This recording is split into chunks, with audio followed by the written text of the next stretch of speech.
Баяртай ярилцсан байна.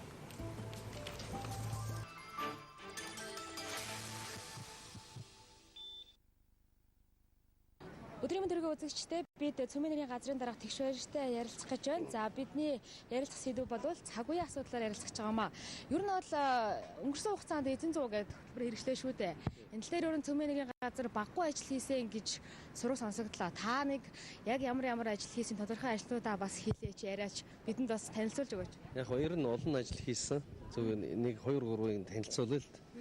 Хамгийн чухал хийсэн нэг ажлын нэг нь бол малын оншилгоо бас малын эмчилгээний төслийг малын эмнэлгийн хүрээлэн олон улсын атомын энергитэй хамтарч хэрэгжүүлэхээр боллоо.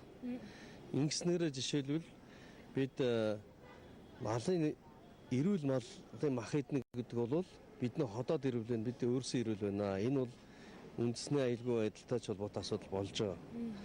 Хоёр дахь нэг зүйл нь бол малын махын экспортлох асуудал байна. Энд чухал нөлөөтэй. Ингэсээр малчин болгоны гэрт эзэн зөөгүй үр дүн бий болно л гэсэн.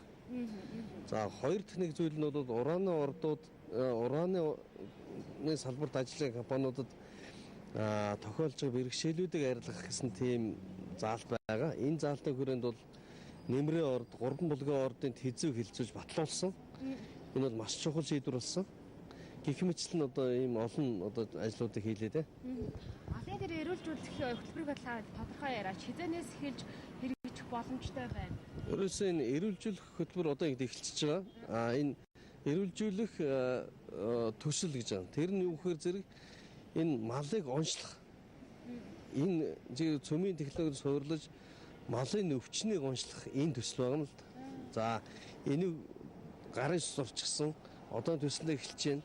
Дээрээс мэд дэлхийн түвшинд тоног төхөөрөмжтой байж идэг. Энд ажилтдаг мэрэгчлэн боловсон хүчнийг дэлхийн түвшинд бэлдэх ёстой. Энэний асуудлыг атомын энерги агентлагтай хамтарч бас шийдэж байгаа юм л. Ингэснээр энийг давуу талыг өгж байгаа. Өнгөрсөн саяхан 6 сард 7 сард бас олон улсын эрдэмтэд ирээд бас манай улсад чуулж байсан санагдчих байх юм аа. Яг атомын энергийн чиглэлээр 7 хоногийн бараг сургалт явсан бах. Би бас очиж мэдээлэл бэлтжижсэн. Энэ сургалтын ер нь үр дүн юу байваа? Тэр хүмүүс яг ямар чиглэлээр ирээд ямар сургалтыг биднэрт ингээд зааж өгчүүд явчих вэ?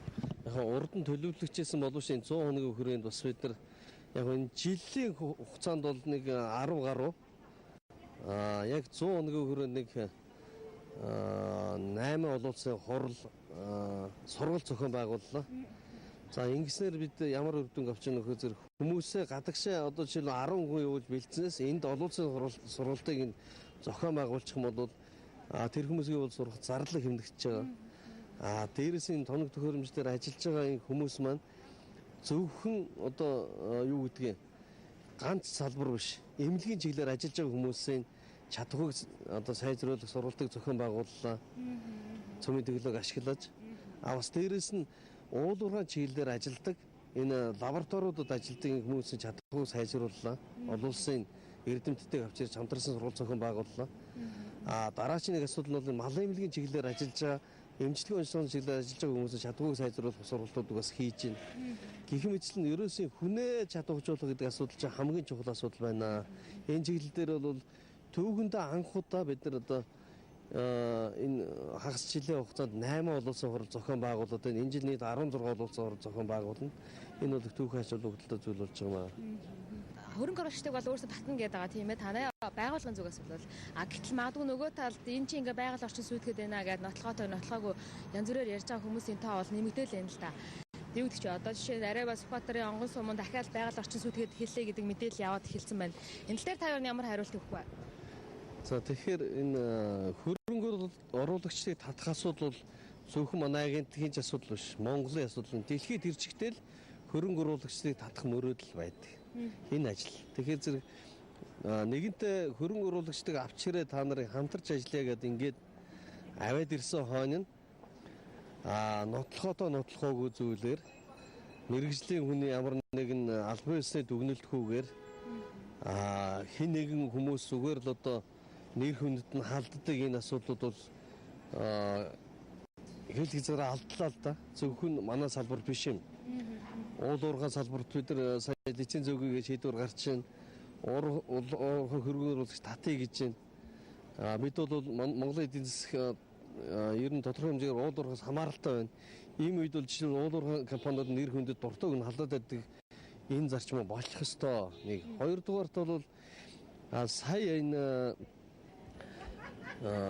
Сүхбаатарын засгийн хөрөөлүүд арай л орж ин лээ л дээ нөхдүүд. Ингиж хууль сахиулахгүй. Нэг бах битэй залуучууд байна лээ. Тэдэрт ингээд албан ёсоор хэлэхэд хуулийг яаж сахиулдаг вэ гэдгийг одоо нь ойлгох. Нэгдүгээрт бол сургуулийг төгсөх ёстой, хуулийн сургууль төгсөх ёстой. Хуульчийнхаа сонгон шалгаруулалт нь орох ёстой. Тэгээд хуулийн байгууллагуудаараа соёлт нийгэмд бол ингэж хууль сахиулнаа. Нэг гладиаторууд зодтолдог шиг үе чинь өнгөрчөөд байна гэдгийг яагаад ойлгодог юм бэ? Энд чинь ерөөсө Монголын нэрхэндийг муухай харагдуулаад байна шүү дээ. Үнэхээр Монголын төлөө юм бол жаахан тийм хэл хязгаартай, хэм хэмжээтэй байл л да. Ийм нөхдөд бол хатуу тэмцэх ёстой. Тэр би бол засагтаар өөрөө дайраад орж байгаа ийм нөхдөд бол хатуу тэмцэх ёстой л гэж бодож байна. Цөмийн нэгэн салбарт гэлтгүй ер нь бол ингээд цөмийн нэгэн салбарт одоо үйл ажиллагаа явуулж байгаа компаниудад тийм ээ Монгол улсын зүгээс ер нь одоо тавих тийм шаардлага стандарт гэж юм байхгүй байна гэдэг зүйлийг өнөөдөр хэлж ирсэн. Энэ дээр та гойн чи одоо сургаар мал хайхаа болоо технологиор хайдаг болсон цаг шүү дээ. Ийм цаг үед стандартгүй хуульгүй байхгүй шүү дээ. Төрөөс засвар идэх тааштай болтон бол цөмийн технологийн талаар баримтлах бодлого байна. Энэний дагуу цөмийн энергийн тухай хууль байна. Хяналт шалгалтын тухай хууль байна. Засваргийн аюулгүй норм байна. Гэх мэтчил маш олон норм стандартуудыг бид нар мөрдүүлж ажиллах ёстой. Ингэж ажиллаж байгаа. Түүнээс биш энэ хүмүүсийг цээжээрээ яриад ажилтдаг төрийн байгууллага ажилтдаг бол өрөвдөж байхгүй. Тийм учраас энэ асуудал дээр бол тэгж ингээд хүн байхгүй гэж ярьж ерөөсө болохгүй. Бүр тэр байтугай үндсэн аюулгүй байдлыг үзэл баримтлалыг хүртэл баримталж ажиллаж байгаас үндсэн хуульд нийцүүлж. Тэгээд ийм учраас энэ стандарт норм норматив тийг хангаагүй хууль зөрчсөн компаниудыг бол лицензийг хураах зогсоох ажлуудыг бол тасварлаг хийж байгаа. Эсрэг талдаа хуулийн дагуу ажиллаж байгаа компанийг бол бид нар гадны дотны гэж ялахгүй дэмжиж байгаа. Тэгэхгүйгээр жишээлбэл хууль зөрчөөд байгаа бол гадны байна дотны байна хамаагүй зогсоож байгаа. Ийм л юм байгаа. Ингэж л ажиллаж байгаа. Ингэх зарчимч одоо юм шүү дээ. Тийм ээ. Цөмийн энергийн салбарыг тэргүүлээд бас багагүй хугацаа өнгөрчлөө. Та анх энэ ажлыг авч байхдаа ер нь ямар ажлуудыг хийгэж төлөвлөж байсан? Тэр төлөвлөж байсан төлөвлөгөөнд ер нь хэр хүрч чадчихна гэж харж байгаа вэ? Нэгдүгürt бол энэ салбарыг олон нийт их буруу ойлголттой байсан. Энийг олон нийтэд ойлгох ажлыг нэлээд сайн хий гэж бодсон. Энэ маань их харьцангуй судалгаа би ч одоо судалгаанд ярих хастай. Тэгээ судалгаагаар бол ямар ч энийг ойлгож байгаа хүмүүсийн тоо илүү өдөр тутам нэмэгдэж байгаа. Дээрээс нь ялангуяа одоо бид нар энэ эмнэлгийн салбарт ашигладаг, уул уурхай салбарт ашигладаг, хөдөөж байгаа салбарт ашигладаг гэдгийг бол жишээл хүмүүс анзаардаггүй байсан байна.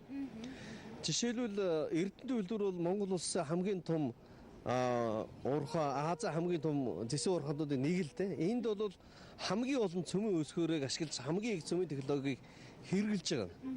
Энэ юу хэлж ийнэ гэхээр зэрэг та бидний тийм үү малчны хүүхдүүдэд өгж байгаа тэр 70,000 төгрөг тийм ээ хүүхдүүдэд өгж байгаа одоо айл болгоны хүүхдүүдэд 20,000 төгрөг өгч байна тийм дээрэс нь энэ тамирчдад өгж байгаа мөнгө энэ бүхэн чинь ерөөсөө энэ уул уурхаагаас оржсон мөнгөс хамааралтай тэнд хэдэн килограмм тийм үү хэдэн тонн зэсээс хичнээн юу гэдэг хэдэн тонн шорооноос хичнээн хэмжээний зэс гарч ийнө гэдгийг тогтоодог энэ зүйл чинь цөмийн технологиос хойрлсон байна. Энэ юу хэлж байгаа зэрэг Монгол улс альва улс мөнгөтэй байх үгүй юу? Эдийн засгийн эрчимтэй хөгжихгүй юу гэдэг асуудлыг чинь шийддэг өмнө ам дээр цөмийн технологи байна. Бид бол цөмийн технологиос хамааралтай амьдарч байна.